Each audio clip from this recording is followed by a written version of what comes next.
UPO is a private nonprofit organization that's existed in Washington, D.C. since 1962.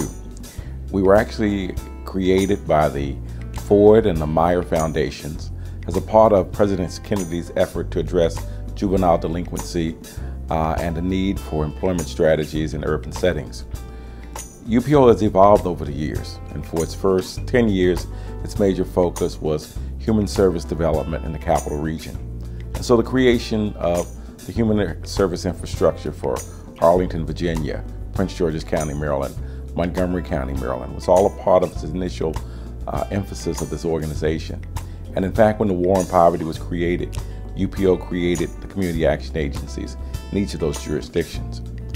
The city was a young city, bustling at that time, did not have home rule, and UPO was selected to offer a number of services and activities to Washington residents. As an example, the employment offices, the Wagner-Payson services offered in this city up until 1980 were offered by the United Planning Organization. And so UPO has a rich history of serving this community, serving the region, and looking to forward thinking. Its origins were in the private sector. Its origins were in planning and looking regionally.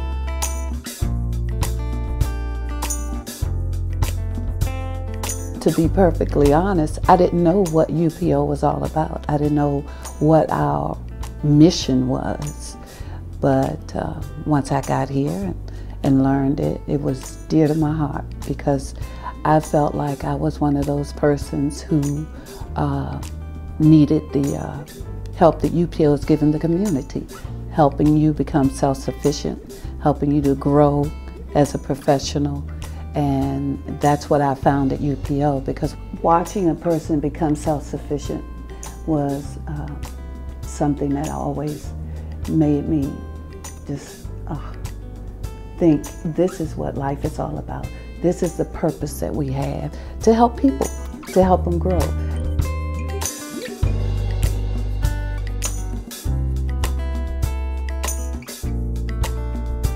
Actually, UPO has helped me with the $10,000 in helping me to pay so many bills at my college, which was really important, especially when I'm like, where am I going to get this money? There's no other way.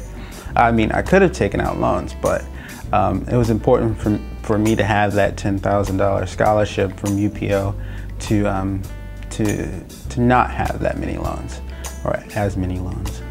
There are all these fees. I don't even know what they're for, but they accumulate, and you have no way of paying that. I know I certainly didn't, and it's the really small things actually that start to accumulate, and you have a huge bill. And then you call your uncle or your grandma or whatever UPO is to me, and they say, we got you, and they got me.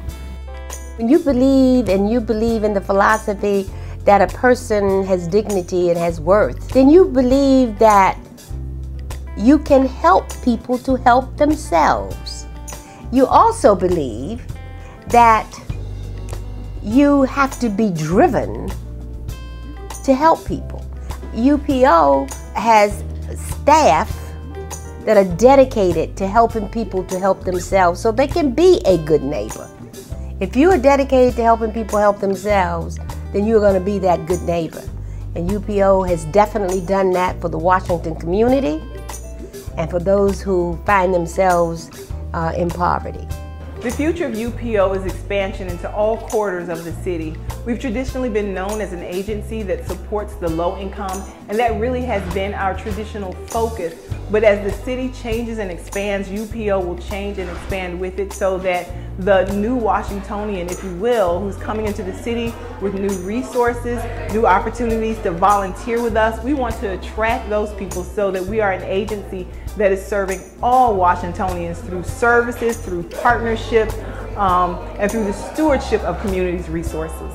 The opportunity that I've had to participate and to contribute to this has been so rewarding, you know, I find that it's not a question of do you volunteer or not volunteer. This is a place that is magnetic.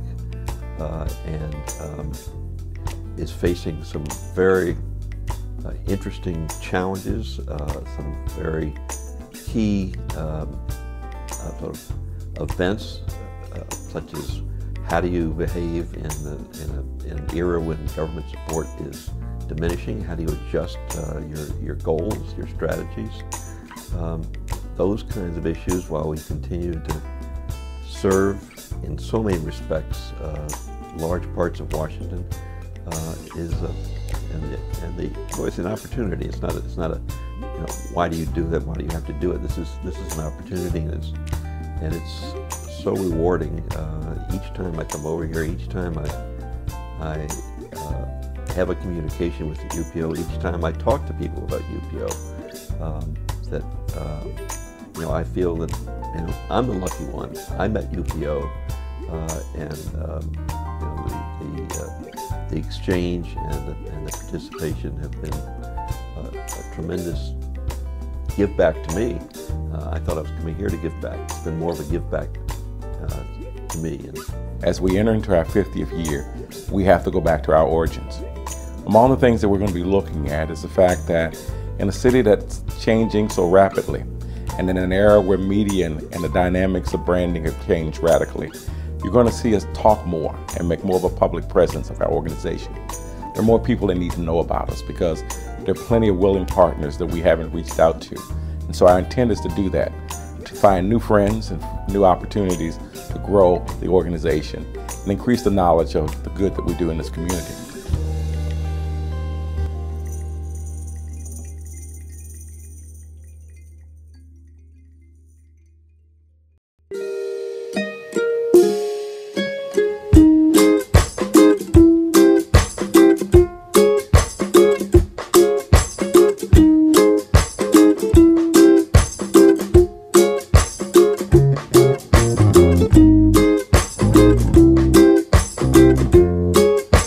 UPO over the 50 years has been about the business of uniting people with opportunities.